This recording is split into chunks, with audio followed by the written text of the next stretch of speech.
பார்வையாளர்கள் அனைவருக்கும் வணக்கம். நான் அஜித்குமார். நம்முடைய அண்டை நாடான பங்களாதேஷில் கடுமையான வன்முறை நடைபெற்று கொண்டிருக்கிறது. அந்த நாட்டினுடைய பிரதமர் நாட்டை விட்டே வெளியேறியிருக்காரு. முக்கியமாக போராட்டக்காரர்கள் மற்றும் வன்முறையாளர்கள் பிரதமரினுடைய அதிகாரப்பூர்வ இல்லத்தை அடித்து நொறுக்கி அங்குள்ள பொருட்களை சூறையாடிட்டு இருக்காங்க. பிரதமர் இனியும் இங்கே பங்களாதேஷில் இருக்கிறது நல்லதில்லை, அவங்களுக்கு சேஃப் இல்லை அப்படின்றதுனால சொந்த குடும்பத்தாரே நீங்கள் வெளி கண்ட்ரி எதனா போய்ட்டு சேஃபாக இருந்துட்டு போராட்டம் அடங்கிய பிறகு உள்ள வாங்க அப்படின்ற மாதிரி அவங்கள வெளியே போக சொல்லி வலியுறுத்தியிருக்காங்க.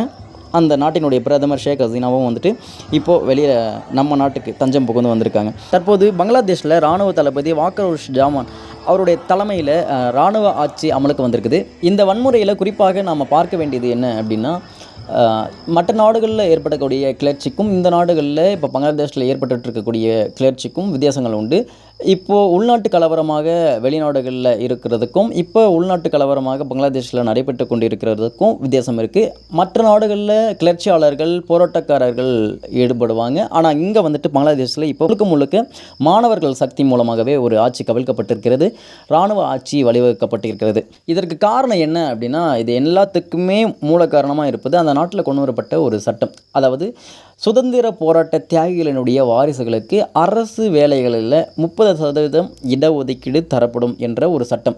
இந்த சட்டத்தை 2018 கொண்டு வரப்பட்டது. அப்போவே கடுமையான போராட்டங்கள் மாணவர்கள் மத்தியில் எழுந்ததுனால இப்போதைய ஆளும் அரசான அதாவது ஷேக் ஹசீனா தலைமையிலான அரசு அந்த சட்டத்தை பின்வாங்கினாங்க, அதாவது ரத்து செய்தாங்க. ஆனால் ஜூன் மந்த்து 2024 அதாவது இந்த ஆண்டு ஜூன் மந்தில் சுப்ரீம் கோர்ட், அதாவது பங்களாதேஷினுடைய சுப்ரீம் கோர்ட் அதை இம்ப்ளிமெண்டேஷன் பண்ணியிருந்தாங்க. அதை எதிர்த்து தான் தற்போது ஆளும் அரசு, அதாவது ஷேக் ஹசீனா தலைமையிலான அரசை எதிர்த்து மாணவர்கள் போராட்டத்தை கையில் எடுத்து போராடிட்டு இருந்தாங்க. அப்போது பல மாணவர்கள் கொல்லப்பட்டாங்க. ஆனால் அதே நேரத்தில் அந்த போராட்டம் நடைபெற்றிருக்கக்கூடிய காலகட்டத்திலேயே ஷேக் ஹசீனா கூறிய ஒரு வார்த்தையினால் போராட்டக்காரர்களை, அமைதியாக போராடி கொண்டிருந்த போராட்டக்காரர்களை வன்முறையாளராக மாற்றுவதற்கு ஒரு காரணமாக வித்திட்டது. பங்களாதேஷினுடைய பிரதமர் ஷேக் ஹசீனா போராட்டக்காரர்கள் எல்லாருமே பாகிஸ்தானினுடைய, அதாவது பங்களாதேஷுக்கு அகைன்ஸ்டாகவும் பாகிஸ்தானுக்கு சாதகமாகவும்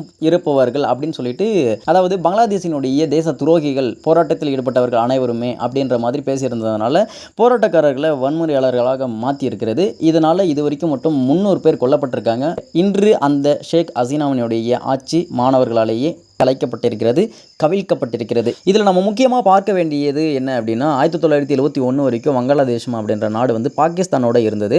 ஆனால் அந்த 1971 பாகிஸ்தானோட போரிட்டு வங்காளதேசம் சுதந்திரம் பெற்றது. இந்த சுதந்திரம் பெற்றதில் இந்தியாவினுடைய பங்களிப்பு, அதாவது அப்போதைய இந்தியாவினுடைய பிரதமரான இந்திரா காந்தி தலைமையிலான அரசு இந்த போரில் தலையிட்டு வங்காளதேசத்துக்கு சுதந்திரத்தை பெற்றுக் கொடுத்தது.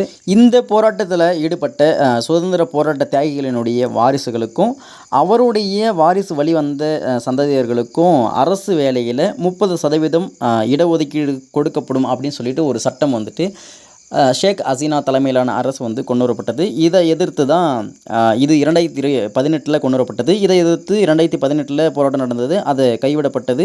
அதை திருப்பியும் இந்த வருஷம் 2024 ஜூனில் அந்த பங்களாதேஷினுடைய சுப்ரீம் கோர்ட் நடைமுறைப்படுத்தியது. இதனால தான் இவ்வளோ கலவரமும் ஏற்பட்டிருக்கு. வன்முறையை கண்ட்ரோல் பண்ண முடியாததுனால அந்த நாட்டினுடைய பிரதமர் ஷேக் ஹசீனா தன்னுடைய பதவியை ராஜினாமா செய்துட்டு நம்மளுடைய இந்தியாவினுடைய திரிபுரா மாநிலத்தில் தஞ்சம் புகுந்திருக்காங்க. ஆனால் இது வரைக்கும் அவங்க எந்த பிளேஸில், அதாவது எக்ஸாக்டாக அவங்க எந்த பிளேஸில் இருக்காங்க அப்படின்றத தகவல் இது வரைக்கும் வெளியாகலை. எந்த மாநிலத்தில் இருக்காங்க அப்படின்னா திரிபுரா மாநிலத்தில் இருக்காங்க, எந்த பிளேஸில் இருக்காங்க அப்படின்னா அது ரொம்ப ரகசியமாக இருக்கிறது.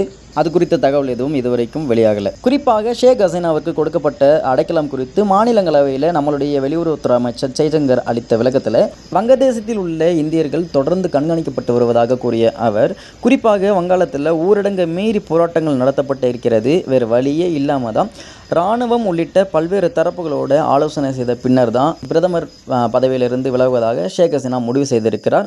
அப்போது மிக குறுகிய கால இடைவெளியில் தான் தன்னை இந்தியாவில் அனுமதிக்க வேண்டும் அப்படின்னு சொல்லிட்டு கோரிக்கை வைத்தார். இதன் அடிப்படையில் தற்காலிக அடிப்படையில் தான் இப்போது ஷேக் ஹசீனாவிற்கு இந்தியாவில் அனுமதிக்கப்பட்டுள்ளது எனவும், பங்களாதேஷினுடைய தலைநகரான டாக்காவில் இருக்கக்கூடிய இந்திய தூதரகத்தோடு நாங்கள் தொடர்ந்து தொடர்பில் இருந்து வருவதாகவும் விளக்கம் கொடுத்திருக்காரு நம்மளுடைய இந்திய வெளியுறவுத்துறை அமைச்சரான திரு ஜெய்சங்கர் அவர்கள். குறிப்பாக வன்முறையாளர்கள் இந்த இடஒதுக்கீடு ஷேக் ஹசீனாவினுடைய ஆதரவாளர்களுக்கானது எனவும் இதனால் பிரதமர் பதவியிலிருந்து பதவி விலக கோரி வன்முறையாளர்கள் வந்துட்டு பங்களாதேஷினுடைய தந்தை என அழைக்கப்படும் ஷேக் முஜிபுர் ரஹ்மானுடைய சிலை மேலே ஏறி அச்சிலையினுடைய தலை மற்றும் முகம் பகுதிகளை மிக கடுமையாக சேதப்படுத்திட்டு இருக்காங்க. இன்று பங்களாதேஷ்னு ஒரு நாடு இன்று இருப்பதற்கு காரணமே இவர் தான். இவர் இல்லைனா இன்னைக்கு பங்களாதேஷ் ஒரு சுதந்திர பெற்ற நாடாக இருக்க முடியாது. பங்களாதேஷ் நாடு இருக்கிறதுக்கு முக்கிய காரணமே இவர் தான். இவருடைய சிலையவே வந்து அடித்து நொறுக்கி அந்த சிலையினுடைய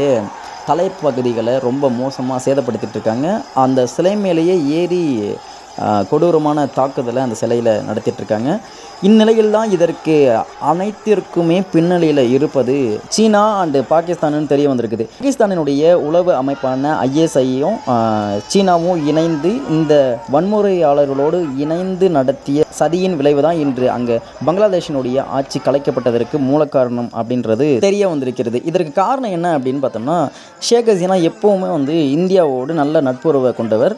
இதனால் வந்துட்டு பாகிஸ்தானுக்கும் சைனாவுக்கும் வந்துட்டு இந்தியாவோட நல்ல இணக்கம் கொண்டு இருப்பதனால பிடிக்காமல், அதாவது நம்ம நாட்டோட நல்ல இணக்கம் கொண்டு இருப்பது பிடிக்காத காரணத்தினால அந்த நாட்டில் இருக்கக்கூடிய அரசை கவிழ்க்க வேண்டும் அப்படின்றதுக்காக மாணவர்களினுடைய வன்முறையை பயன்படுத்தி கொண்டது தெரிய வந்திருக்கிறது. அதே போல் இந்த ஆட்சியை கலைத்துவிட்டு புதிதாக அமையும் ஆட்சியோடு தங்களுடைய நட்புறவை நன்கு வளர்த்து கொள்ள முடியும் அப்படிங்கிறது அவங்களுடைய கணக்காக இருக்கிறது.